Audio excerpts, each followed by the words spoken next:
I'm standing in the center of the most luxurious ballroom in Manhattan, surrounded by 300 guests in formal attire, and billionaire Marcus Silveira just proposed to me in front of all of them. The ring he's holding is worth more than my entire family would earn in 5 lifetimes. The cameras are recording, the flashes are exploding, and I know, with absolute certainty, that if I say yes, I'll be signing my moral death sentence.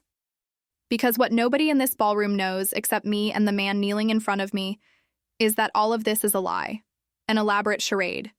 And in exactly 48 hours, when his father's will is read, the truth will destroy everything. My knees are trembling. I can feel the sweat running down my back, staining the $87,000 Valentino dress that isn't even mine. His mother, Beatrice Silveira, watches me from the front row with that porcelain smile she's perfected over 50 years of high society life. Her eyes say, "You don't belong in this world, but I'll let you think you do." How the hell did I get here? Flashback 6 months earlier. My name is Caroline Matthews. I'm 26 years old, graduated with a nursing degree from a public university, and until 6 months ago, my biggest worry was whether I could pay the 2 overdue rent payments on the tiny apartment I shared with my mother in Queens. Mom had advanced type 2 diabetes. She needed cutting-edge insulin that cost $3,400 a month, insulin that Medicaid wouldn't cover because it was experimental. I worked 3 shifts, mornings at the public hospital, afternoons caring for a bedridden private patient, and some weekends doing night shifts at a private clinic in Manhattan. Even so, it wasn't enough. That Tuesday in March, everything changed. I was finishing my shift at Mount Sinai when my cell phone rang. Unknown number. A female voice, impossibly refined, almost robotic in its perfection. "Miss Caroline Matthews? My name is Claire, personal assistant to the Silveira family. We found your resume through the Premium Care Nursing Agency. Would you be available for an interview today at 6 p.m.? The address is 5th Avenue, 982 Penthouse. It's urgent." Urgent. That word in the world of private caregivers usually means good money. May I ask what the position is? Intensive private caregiver. The patient is a 71-year-old man in a vegetative state post-stroke, requires 24-hour care, starting salary of $18,000 monthly, with possibility of performance bonuses. I almost dropped the phone. $18,000. That was 6 times what I earned in my best month. "I'll be there," I managed to say. Entry into the world of extreme wealth. The penthouse occupied the top 3 floors of a mirrored building on 5th Avenue. When the private elevator opened directly into the living room, I needed a moment to process what I was seeing. It wasn't luxury. It was another planet. 20-foot ceilings. Works of art I recognized from art history books. I was certain that was an original Jackson Pollock. Floor-to-ceiling windows showing all of Manhattan beneath us like an illuminated chessboard. The marble floor was so polished it reflected my cheap nursing uniform like a mirror judging me. Claire was waiting for me. A woman about 45 years old, black Chanel suit, hair pulled back in a bun so perfect it seemed unnatural. She analyzed me from head to toe in 3 seconds. I saw the judgment pass through her eyes, and for some reason, I also saw something like approval? Punctual. Excellent sign. "Miss Matthews, I need to be direct because time is critical. Mr. Edward Silveira suffered a massive hemorrhagic stroke 11 days ago. Doctors say there's less than a 5% chance of significant recovery. He's being kept alive by machines and requires constant care." She guided me down a hallway lined with walnut, our steps muffled by a Persian rug that probably cost more than a house. We passed sumptuous bedrooms, a library with double-height ceilings, until we reached a suite transformed into a private mini ICU. And there he was, Edward Silveira. Even motionless, even with tubes coming out of his body, even with the grayish skin of illness, you could see he had been an imposing man. Tall, broad shoulders, that type of presence some businessmen carry even in silence. "Doctors come 3 times a day," Claire continued, "but he needs someone here constantly. Someone qualified, but also—" She paused, choosing her words. "Someone without connections to the society in which the family moves." That was strange, but I needed that money. "Why me?" "Because you're not part of this world. You don't have mutual friends, don't frequent the same places, won't sell stories to the press. And because," she handed me a thick folder, "you urgently need the money. Your mother, diabetes, expensive insulin. We did our research. I felt a chill. They had investigated my life. Miss Matthews, Mr. Silveira built an $8.7 billion empire from nothing. He has enemies. He has family that is, let's say, anxious about the will. He needs someone to care for him without their own agenda.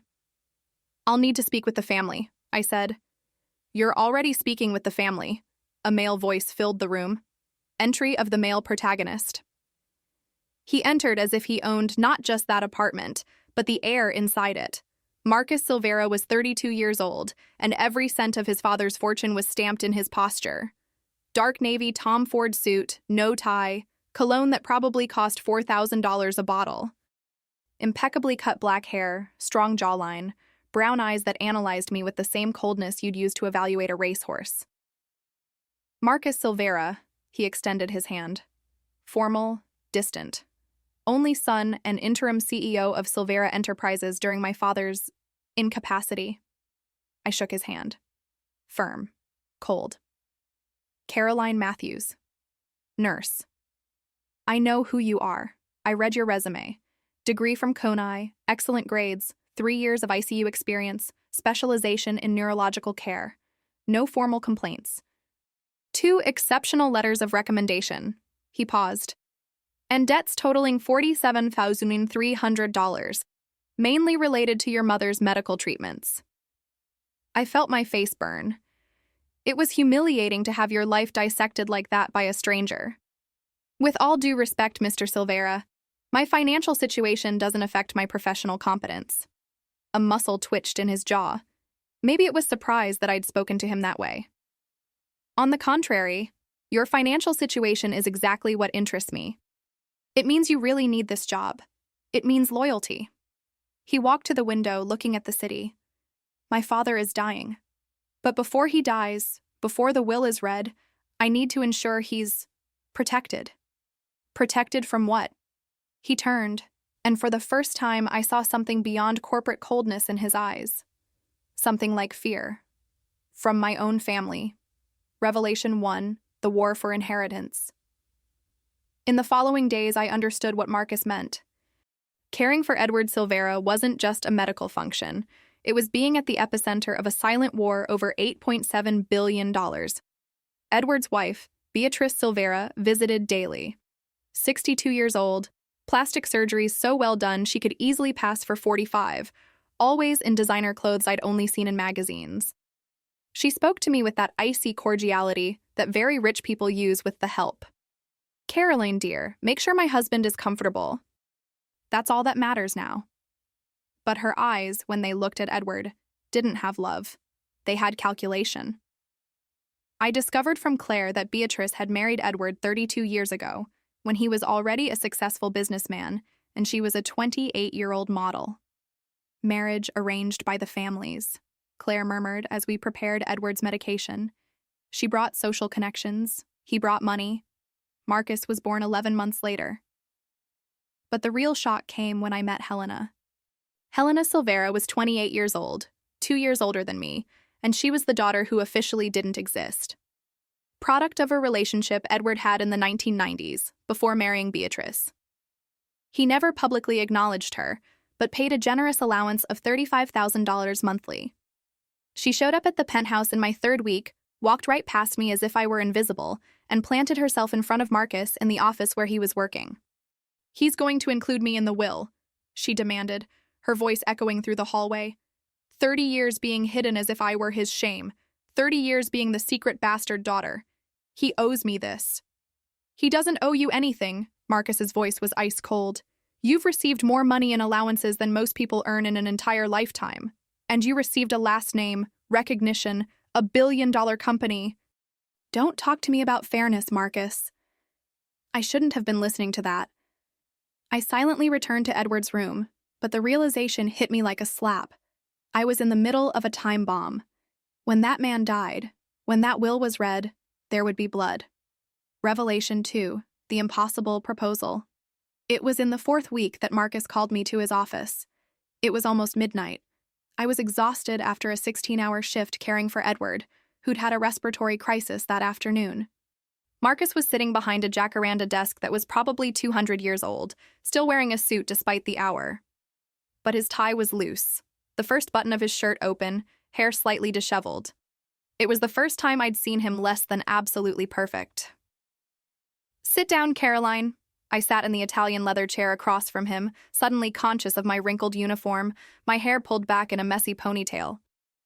"You've been doing exceptional work with my father," the doctors have commented. "Thank you. But I need to ask something beyond your contractual obligations." He paused, and for the first time since I'd met him, he seemed uncertain. Something that's going to sound absolutely insane. I waited. "My father left a will. I've read it. I'm the executor. But there's a clause that complicates everything."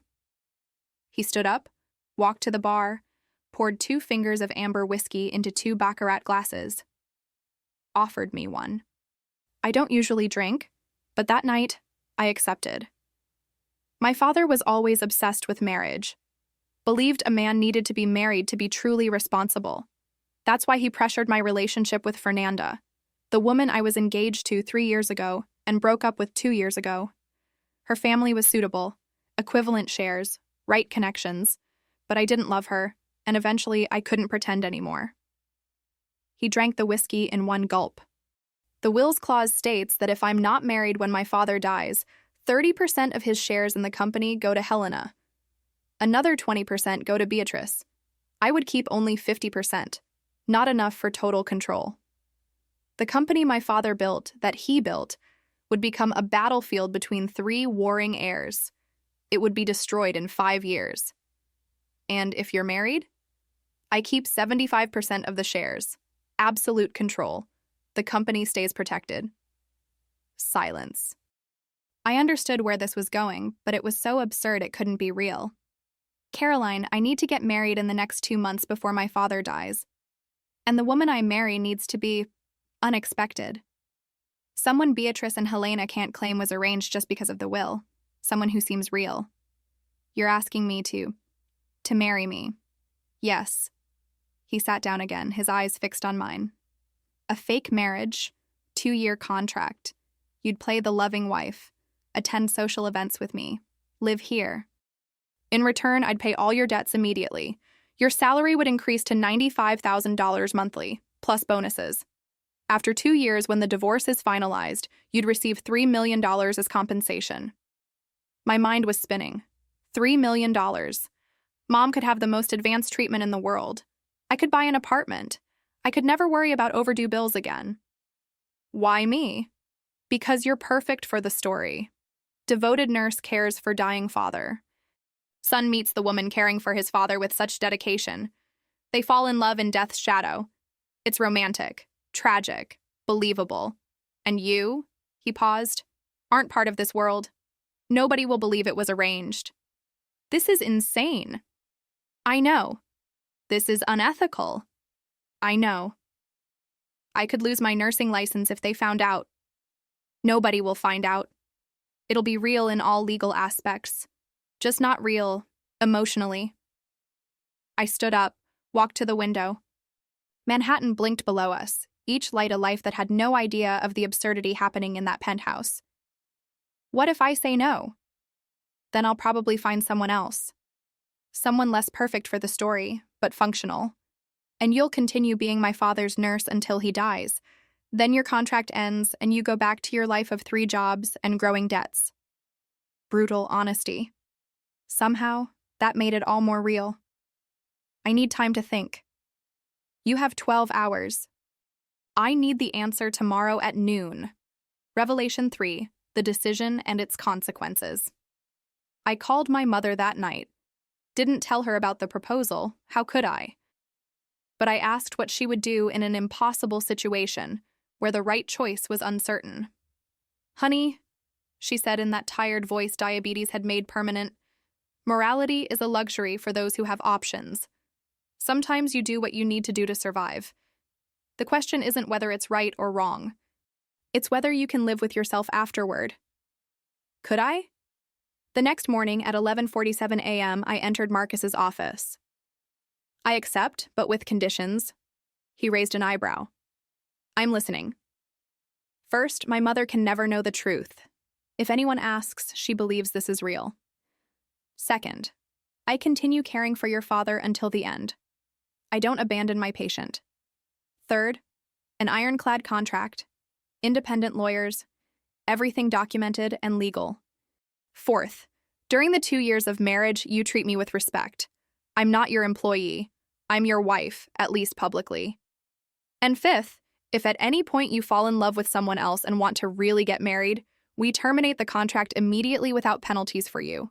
I won't trap you in a lie if the truth shows up. Marcus studied me for a long moment. Then he extended his hand. Deal.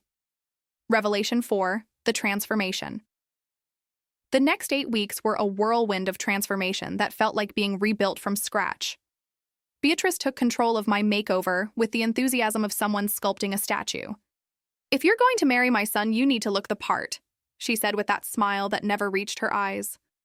I was taken to a private salon on Madison Avenue where my hair, dark brown, usually in a ponytail, was cut, colored with subtle highlights, and styled by a man who charged $200 per session. A personal shopper from Bergdorf Goodman spent an entire day selecting a wardrobe for me. Prada, Gucci, Dior, brands I'd only seen on celebrities. A voice coach worked with me on softening my queen's accent. Not eliminating it entirely, she clarified. That would seem fake, just refining it.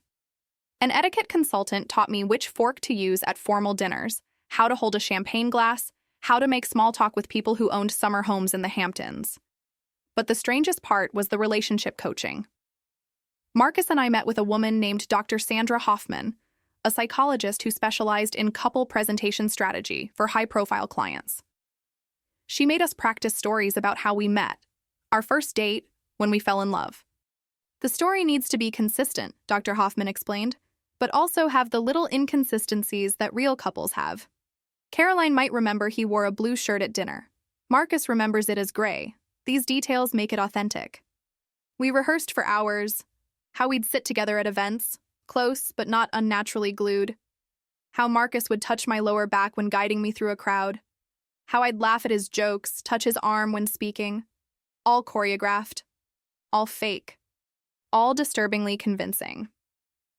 During this time, Edward's condition deteriorated. The doctor said he had maybe 6 weeks left. I continued my nursing duties, caring for him with the same dedication I'd always had. Sometimes late at night when I was alone with him, I'd talk to him. I hope you understand why I'm doing this, I whispered one night, adjusting his IV. I hope you'd forgive me for using your death like this. Of course, he never answered. 3 weeks before the wedding, Marcus called me to his office again. This time he looked different, tired, almost vulnerable. Beatrice is suspicious, he said without preamble. She told me today that she thinks our relationship is convenient timing. She's not stupid, Caroline. None of them are. What do? We sell it harder, starting tonight. He stood up, walked around the desk, and did something completely unexpected. He took my hand. His touch was warm, firm. There's a charity gala at the Metropolitan Museum. 200 of New York's wealthiest people. We need to debut as a couple. We need to be so convincing that nobody questions it. That night, wearing a midnight blue Marchesa gown that cost $43,000, I walked into the Met on Marcus Silveira's arm. The cameras exploded. Whispers rippled through the crowd like electricity. Who is she? The nurse caring for his father. A modern Cinderella story. Or a gold digger who found her pot of gold. Marcus kept his hand on my waist the entire evening, possessive and protective. We danced, and he was surprisingly good. As we moved across the floor, he leaned close to my ear. You're doing great. Just try to look like you actually like me. I'm trying, I whispered back. But you're making it hard when you keep looking at me like I'm a business acquisition. Something flickered in his eyes. Maybe amusement, maybe something else. What if I looked at you differently? Before I could answer, Beatrice appeared, resplendent in silver Valentino, her smile sharp as a knife.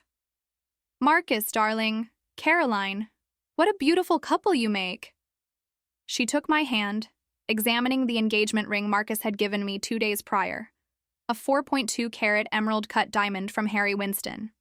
Such a romantic story, though I must say it all happened so quickly.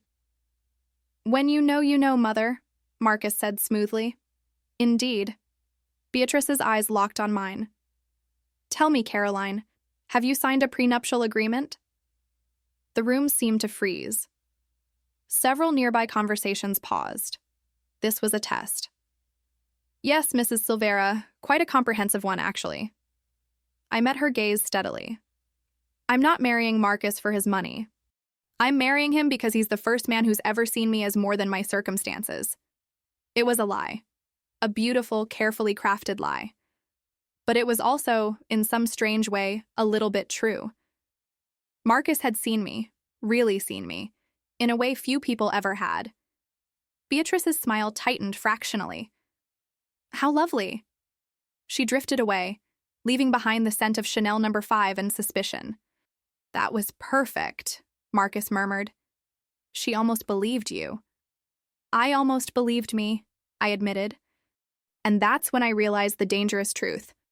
The line between performance and reality was starting to blur.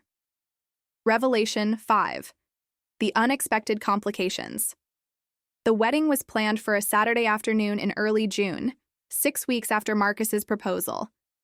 Edward was still alive, barely, his organs systematically failing, but his heart stubbornly continuing to beat. But 4 days before the wedding, everything changed. I was doing my evening check on Edward when I noticed something. His eyes were moving rapidly beneath his closed eyelids. REM sleep, but he wasn't supposed to be capable of that level of brain activity. Then his finger twitched. Just once, but definitely. I immediately called Dr. Harrison, Edward's neurologist. Within an hour, the penthouse was filled with specialists running tests, and at 11:47 p.m., Dr. Harrison emerged from Edward's room with an expression I couldn't read. There's been unexpected brain activity, he said carefully. We can't say for certain, but there's a possibility, small but real, that Mr. Silveira might be experiencing some level of consciousness. Locked-in syndrome, perhaps. He might be aware of his surroundings but unable to communicate. The words hit me like a physical blow. Marcus, standing beside me, went absolutely still. You're saying my father might be able to hear us? His voice was barely a whisper. It's possible. We won't know for certain without more tests, but yes. It's possible. I felt sick. All those conversations around him, all those discussions about the will, the inheritance, the marriage. What if he'd heard everything? What if he knew his son was marrying a stranger to secure his inheritance? After the doctors left, Marcus and I stood in his father's room, staring at the man who might be trapped inside his own body. We can't go through with it, I said quietly. If he's aware. We have to. Marcus's voice was hard, but I could hear the conflict beneath it. The will doesn't change. The clause doesn't change. If anything, this makes it more important. If he survives longer than expected, if he somehow recovers enough to see what happens to his company. He ran his hand through his hair. He built that company from nothing, Caroline. He'd want it protected. You don't know that. I do. He turned to face his father. Dad, if you can hear me. I'm sorry, I'm so sorry. But I'm trying to save what you built. That has to count for something. The machines beeped rhythmically. Edward didn't move, but I could have sworn, just for a second, that his heart rate increased. The wedding was 3 days away, and now the man who might be conscious was going to witness his son's elaborately staged fake marriage. The guilt was crushing. That night, I found Marcus on the penthouse terrace at 2 a.m., still in his suit, staring at Manhattan's glittering skyline with a glass of whiskey in his hand. Can't sleep either? I asked, stepping out into the cool night air. Every time I close my eyes, I see him, aware, trapped, listening to us conspire around him like vultures. He took a long drink. What kind of son does that make me? I sat down on the stone bench beside him. The kind who's trying to protect what his father spent his life building. That's not nothing, Marcus. Or maybe I'm just a bastard who's using my dying father's condition to secure a fortune. If that were true, you wouldn't be out here tormenting yourself at 2 a.m. He looked at me then, really looked at me, and something shifted in the air between us. Over the past weeks, spending hours together in rehearsals, dinners, coaching sessions, I'd started to see beyond the cold, billionaire exterior. I'd seen him stay up all night reading reports to make sure his father's company didn't falter. I'd seen him gentle with the nursing staff, generous with tips, fiercely protective of his father's legacy. "You're not what I expected," he said quietly. "What did you expect?" Someone who'd take the money and not question anything. Someone who'd play the role and not care about the ethics. He set down his glass. "But you actually do care. You care about my father. You care about the lie we're telling. It's inconvenient. Sorry to be such a burden with my conscience." He smiled, the first real smile I'd seen from him. It transformed his face, made him look younger, more human. "I didn't say it was bad, just inconvenient." He paused. "Caroline, after this is over, after the 2 years, what will you do?" "I haven't thought that far ahead." "You should. $3 million is a lot of money, but it won't last forever if you're not careful. You could go back to school, start a business, buy property, invest wisely." "Why do you care?" The question hung between us. He seemed surprised by it himself. "I don't know," he admitted. "But I do." Before either of us could explore that thought further, my phone buzzed. A text from Claire. "Come quickly. Edward's vitals are changing." We ran. Revelation 6. The impossible choice. Edward was coding. His heart rate was erratic, blood pressure dropping, oxygen saturation plummeting. Dr. Harrison and the night medical team were already there, working frantically. "We're losing him," Harrison said. "Do we have permission to intubate? To start aggressive measures?" Marcus stood frozen, watching his father's body fight for life. "Marcus!" Harrison's voice was sharp. "I need an answer now." "He has a DNR," I said quietly. "Do not resuscitate. It's in his medical directives." Harrison looked at Marcus for confirmation, and in that moment, I saw Marcus face the most impossible choice of his life. If Edward died now, before the wedding, the will's clause wouldn't be fulfilled. Helena and Beatrice would get their shares. The company would be vulnerable. Everything we'd planned would be for nothing. But if Marcus ordered aggressive measures, if he violated his father's explicit wishes just to keep him alive 3 more days until the wedding. "Honor the DNR," Marcus said, his voice breaking. "Let him go with dignity." The medical team stepped back. The machines continued their increasingly erratic symphony, and we watched as Edward Silveira's heart rate began its final descent. Marcus took his father's hand. "I'm sorry I wasn't the son you wanted me to be. I'm sorry about the marriage scheme, about using your death for business. But I swear to you, I'll protect what you built. I'll make sure your life's work means something. That's my promise to you." Edward's heart rate dropped to 40, 30, 20, and then it stopped. The machine flatlined at 3:17 a.m., 3 days before the wedding. Marcus stood there, still holding his father's hand, his face a mask of grief and guilt, and something I couldn't identify. After a long moment, he gently placed his father's hand on the bed, leaned down, and kissed his forehead. "Goodbye, Dad." The medical team began their post-death procedures with practiced efficiency. Claire appeared, already on her phone, making notifications. The legal process of death for a billionaire was beginning. Lawyers, accountants, will executors, media management. I stood in the corner, suddenly aware that my role had just fundamentally changed. I was no longer the nurse caring for a dying man. I was the woman who was supposed to marry the heir to a fortune, except now the reason for the marriage was gone. Marcus finally looked at me. His eyes were red but dry. "The wedding is off," he said flatly. "Obviously, I'll pay you 3 months' salary as compensation for the contract termination. Your debt will still be cleared as promised. I'll have the legal team—" "No." He stopped. "What?" "The wedding isn't off." I walked toward him. "Your father is dead. The will is going to be read. That clause is still there. You still need to be married to maintain control of the company."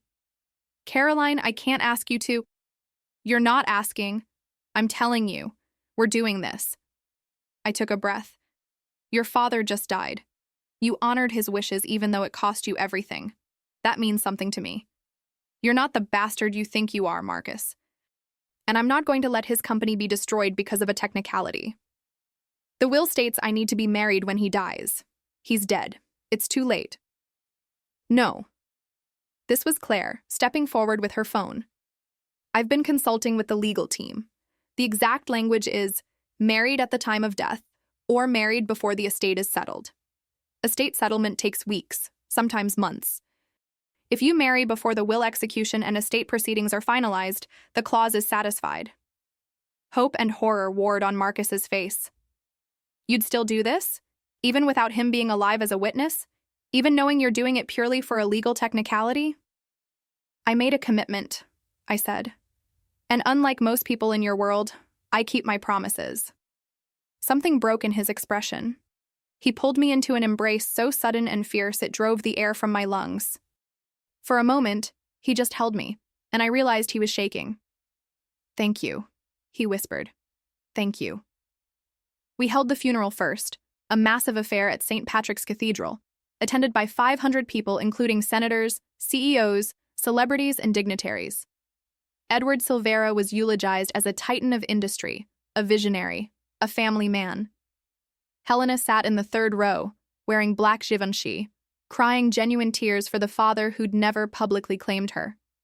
Beatrice sat in the front row, picture perfect in her grief, accepting condolences with practiced grace.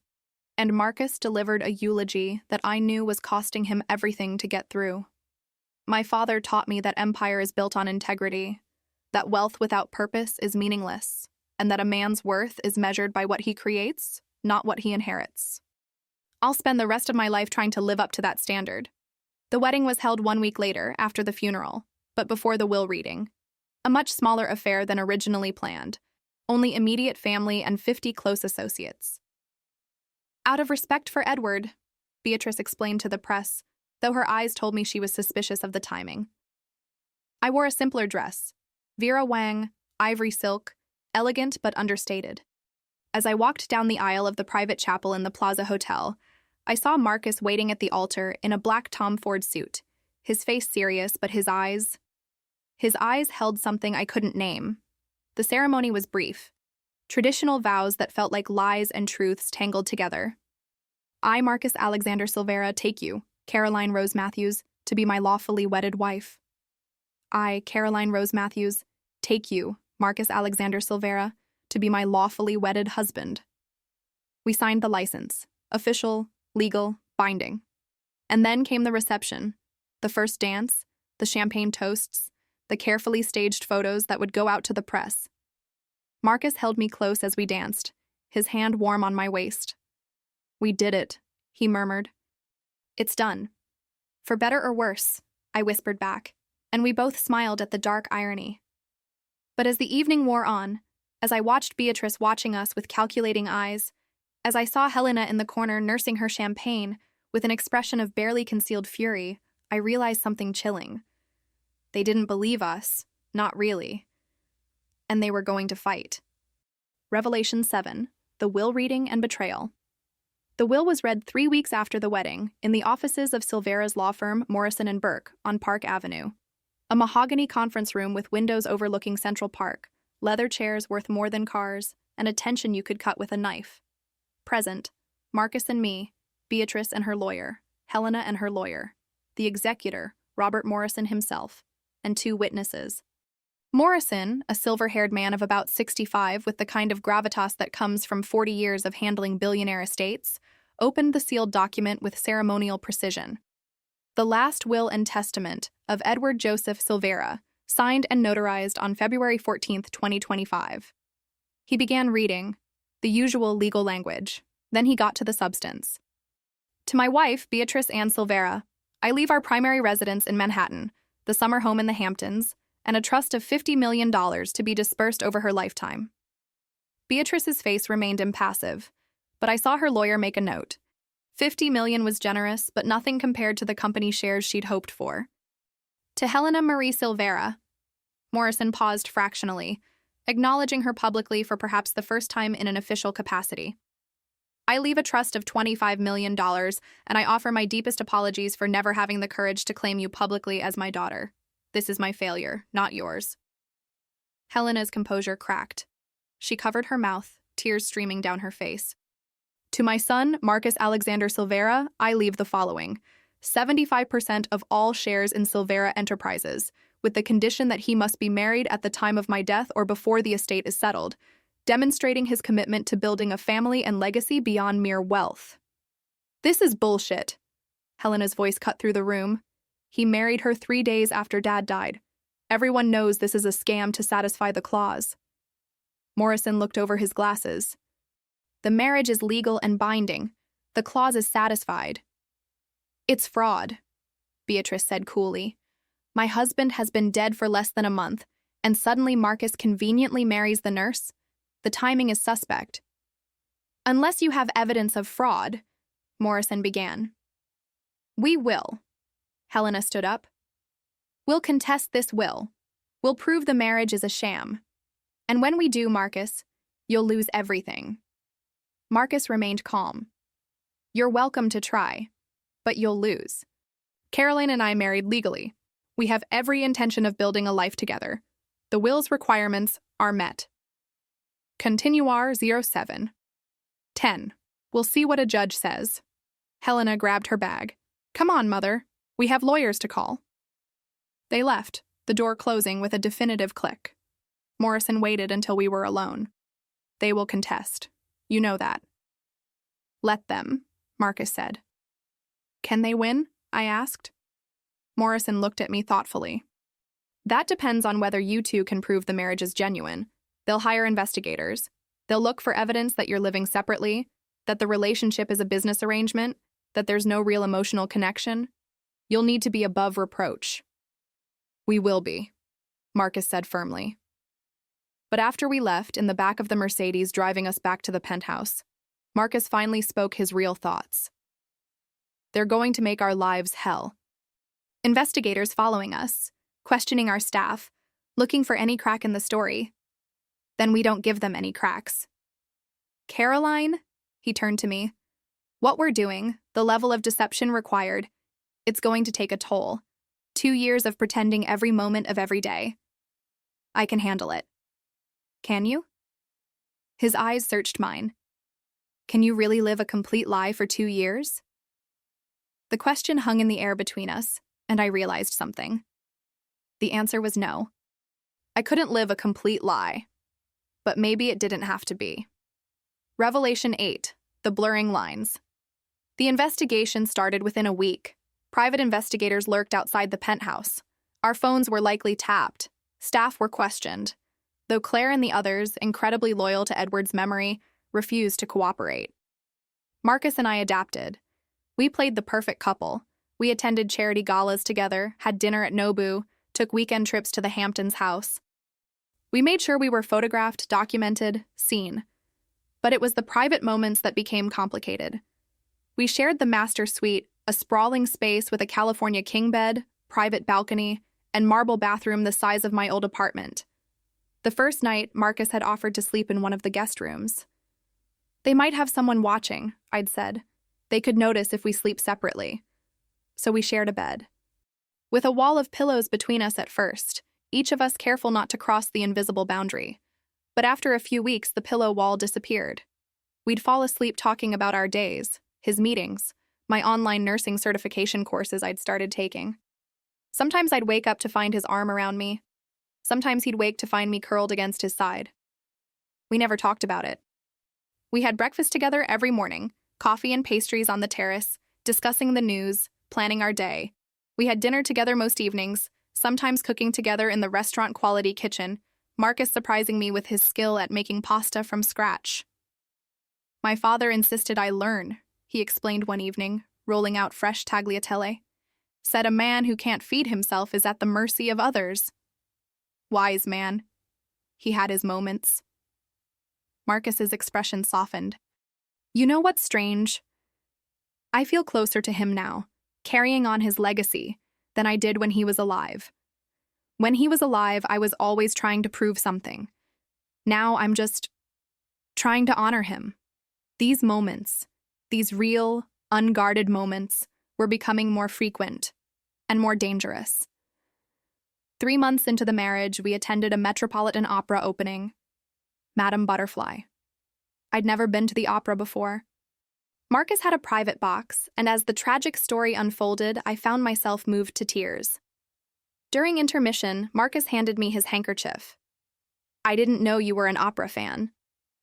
"I'm not. I've never been. But that was..." I struggled for words. "Beautiful. Devastating." "You're full of surprises, Caroline Matthews." He smiled. "What else don't I know about you?" "Lots of things. You hired me without really knowing me." "Then tell me. We have 3 more acts." And I did. I told him about growing up in Queens, about my father who died when I was 12, about how my mother worked 3 jobs to put me through nursing school, about my dream of one day opening a free clinic for underprivileged communities. He listened, really listened, in a way that made me feel seen. "Why nursing?" he asked. "Because I wanted to fix things. When my dad died, I felt so powerless. Becoming a nurse was about taking back control, being able to help when help was needed." I looked at him. "Why business?" "Honestly, because it was expected. My father's empire needed an heir. I was that heir." He paused. "But lately I've been wondering, what if I'd had a choice? What would I have done? What would you have done?" "I don't know, maybe architecture. I love the idea of building something beautiful that lasts." He gestured to the opera house. "Spaces like this that elevate the human experience." It was the most real conversation we'd had. And as the opera resumed, as Butterfly sang her final aria, Marcus took my hand. Not for show. There was no one to perform for in our private box, just because. I didn't pull away. Revelation 9, the moral crisis. 4 months in, Helena and Beatrice's lawsuit was moving forward. Their lawyers had depositions scheduled, document requests filed, and they'd obtained testimony from several staff members who'd confirmed seeing Marcus and me living separately before the wedding.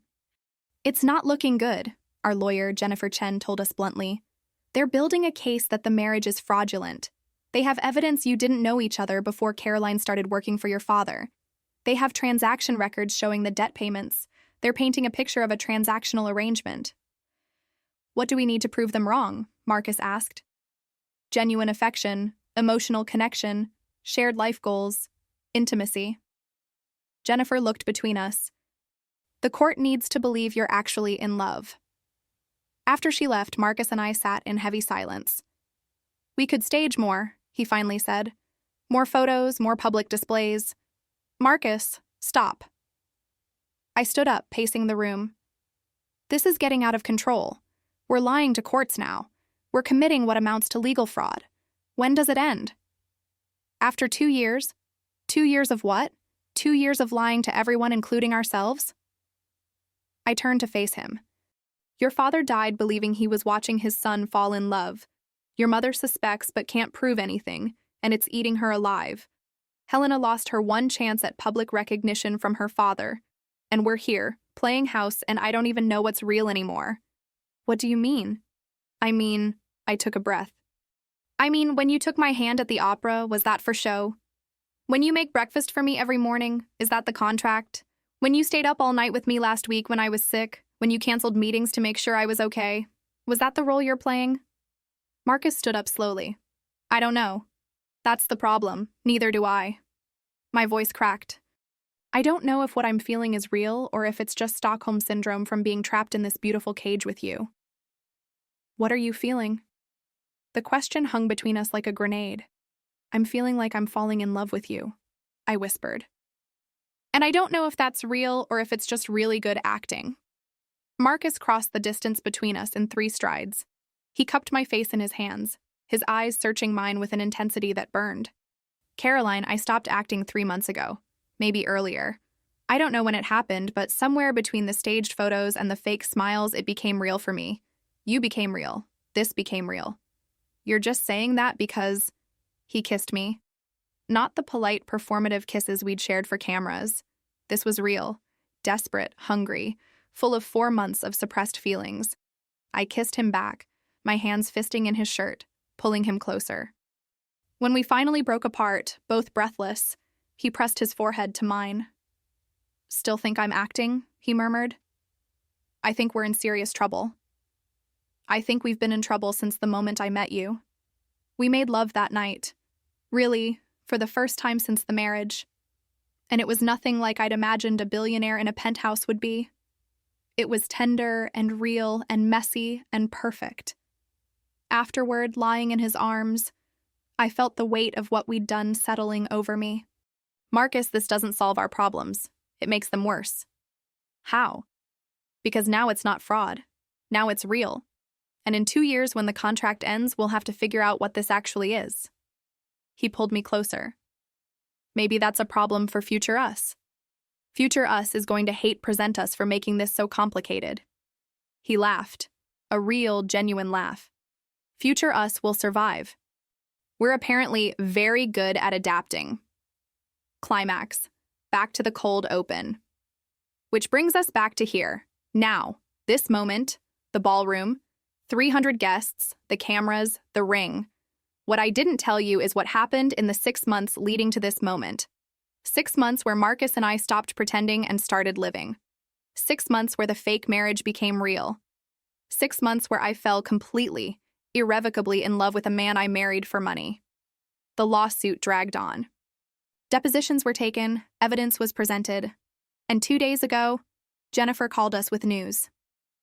"The judge wants to see you, both of you, in chambers, tomorrow." In that private meeting, Judge Sarah Richardson, a woman of about 60 with sharp eyes and sharper instincts, sat across from us with our entire case file spread before her. "I've reviewed everything," she said. "The timeline, the finances, the testimonies, and I'm going to be frank with you both. On paper, this looks like fraud. The timing, the debt payments, the contract, it all points to a marriage of convenience designed to fulfill a will clause." My heart sank. "However," she continued, "I've also reviewed the evidence from the past 6 months. The photos, not the staged ones, but the candid ones from investigator surveillance. You two walking in Central Park, laughing, shopping for groceries together, having dinner at a hole-in-the-wall Thai place in Queens, Mr. Silveira, hardly your usual demographic. And the testimony from your staff, who say the dynamic changed significantly around 4 months ago." She leaned back. "Here's my dilemma. I think this marriage started as fraud. But I also think, somewhere along the way, it became real. The question is, does that retroactively legitimize the initial fraud?" "What are you saying?" Marcus asked. "I'm saying I'm going to rule in your favor on the will. The marriage satisfies the clause, regardless of initial intent. But I'm also going to order you both to attend mandatory marriage counseling for 1 year, and if at the end of that year you choose to divorce, I will investigate the circumstances and may refer this case to the district attorney for prosecution of fraud." "You're forcing us to stay married?" "I'm forcing you to prove whether this is real or not. You have 1 year to figure out if you're con artists or if you're actually a couple who found love in unusual circumstances." She closed the file. "Don't waste it." We left chambers stunned. That night, Marcus was distant, thinking. We were supposed to attend this gala, a charity event for pediatric cancer research that Beatrice was chairing. It was going to be the first public event since the will was validated in our favor. Marcus needed to make a statement. "I have an idea," he said as we were getting dressed. "But you're going to think it's insane." "More insane than everything we've already done?" "Yes." He turned to me, and I saw something in his eyes I'd never seen before. Genuine vulnerability. "The judge said we need to prove this is real. Beatrice and Helena will never stop suspecting. The press will always question. So let's end the questions."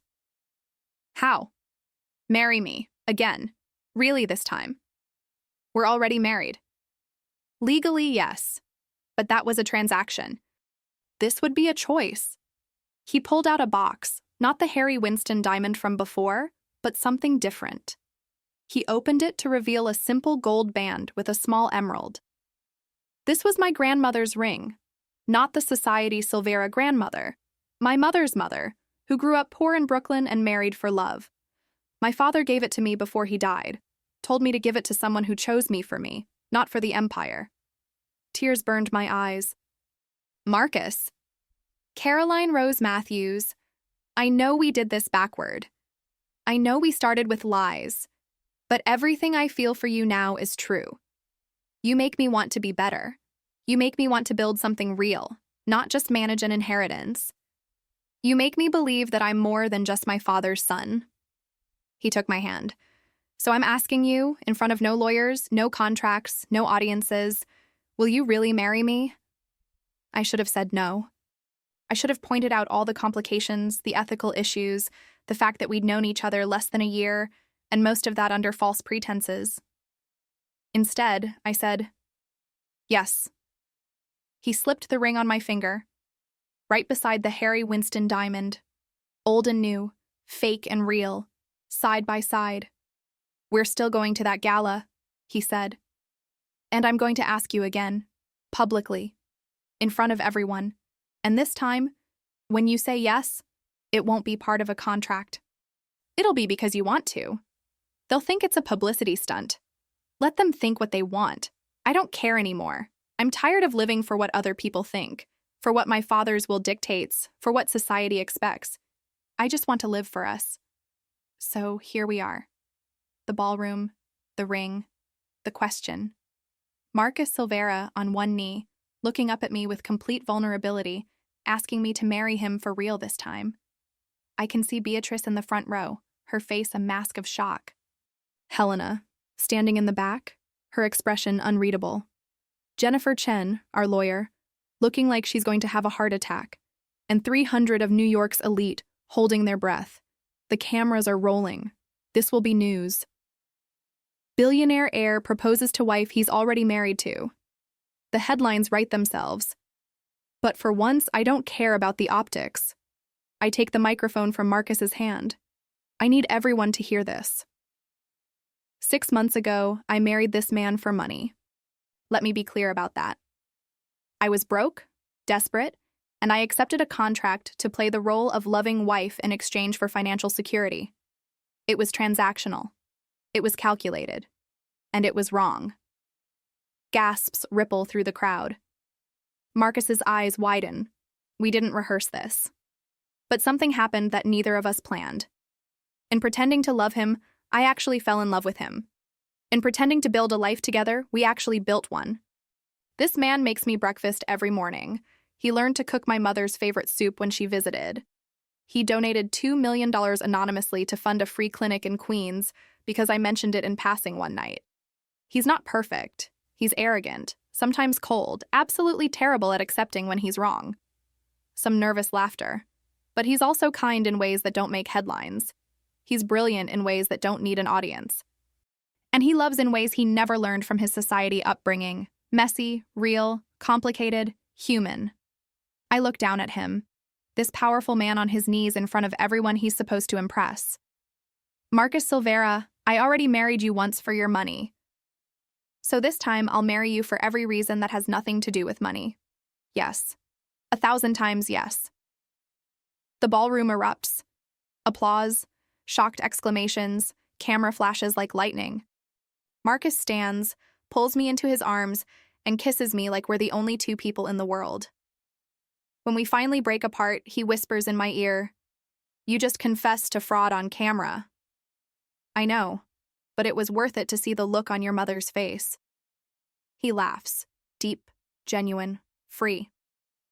Beatrice stands and walks toward us. For a moment, I think she's going to slap me. Instead, she does something completely unexpected. She smiles. Not her society smile, but something real. Well, she says quietly, just for us. At least Edward got his wish.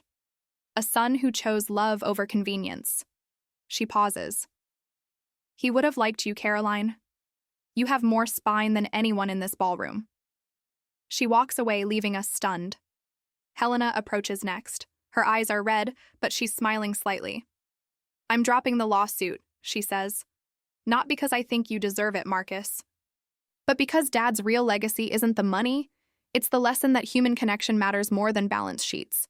You two figured that out. I'm still working on it. She looks at me. Take care of him, and make sure he actually uses that money for something good, not just growing the pile. She leaves too.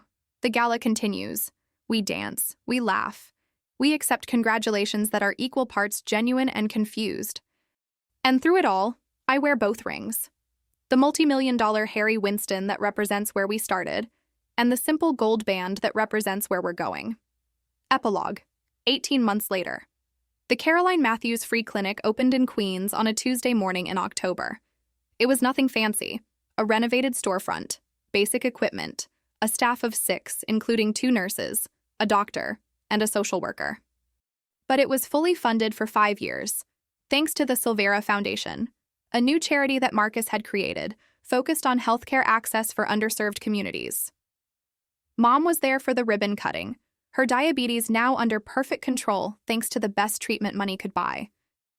She hugged me so hard, I thought my ribs would crack. "Your father would be so proud," she whispered. Marcus stood beside me, not in a Tom Ford suit, but in jeans and a button-down, looking more relaxed than I'd ever seen him. We'd moved out of the Fifth Avenue penthouse, kept it, but we now split our time between there and a brownstone in Brooklyn that we'd renovated together. Somewhere with a normal kitchen, normal height ceilings, and neighbors who didn't know or care about net worth. Silveira Enterprises was thriving under Marcus's leadership, but he'd made changes. Better worker benefits, environmental initiatives, profit-sharing programs. Building empire is meaningless if it's built on exploitation, he'd told the board. Some of them hated it. Most adjusted. The ones who couldn't were replaced. Helena had joined the company as VP of Community Relations, using her trust fund to launch initiatives that connected the company with underserved communities. She and Marcus still argued constantly, but it was sibling rivalry now, not warfare. Beatrice had retired to the Hamptons, where she'd started a program teaching young women from disadvantaged backgrounds about financial literacy and wealth management. "If I'd had this knowledge at 20, she told me once, I wouldn't have married for money. I would have made my own." The judge's mandatory counseling had helped. Dr. Hoffman, yes, the same one who'd coached us on our fake relationship, had helped us build a real one. We'd learned how to fight fairly, how to be honest, how to navigate the massive wealth disparity between our backgrounds. It wasn't easy. It probably never would be easy. But it was real. That night, after the clinic opening, we lay in bed in our Brooklyn brownstone. I was studying for my nurse practitioner certification. Marcus was reviewing architectural plans. He'd started taking night classes, pursuing the dream he'd mentioned at the opera. "Do you ever regret it?" he asked suddenly. "Saying yes to that insane contract?" I thought about it. Really thought about it. "I regret the lie," I said finally. "I regret that your father died thinking he'd manipulated us into something real. I regret that we hurt people with our deception. But do I regret where it brought us? No. I found something rare, a partnership built on honesty that came from dishonesty. Love that emerged from fraud. It's messy and complicated and probably still a little bit unethical." "Definitely still unethical," he agreed. "But it's ours, and it's real. And I think your father would understand. He built an empire on taking risks, on seeing potential where others saw impossibility. We were impossible. And somehow we became real." Marcus pulled me closer. "For what it's worth, I think he'd have loved you. The real you, not the performance. We'll never know. No, but we have now, and tomorrow. And all the days after that to prove that love can come from the strangest places, even a fake marriage for a fortune." I kissed him. Even that. Outside, Brooklyn hummed with life. Somewhere in Manhattan, the penthouse stood empty but waiting for when we needed that world. Somewhere in Queens, the clinic would open its doors tomorrow to people who needed help and couldn't afford it. Somewhere in the Hamptons, Beatrice was probably planning her next event. And here in our brownstone with the creaky stairs and the imperfect kitchen, we were just Caroline and Marcus. Not the nurse and the billionaire, not the fraud and the heir. Just 2 people who'd found something real in the most unlikely circumstances. The judge had asked us to prove whether we were con artists or a real couple. Turned out we were both. And somehow, that was enough.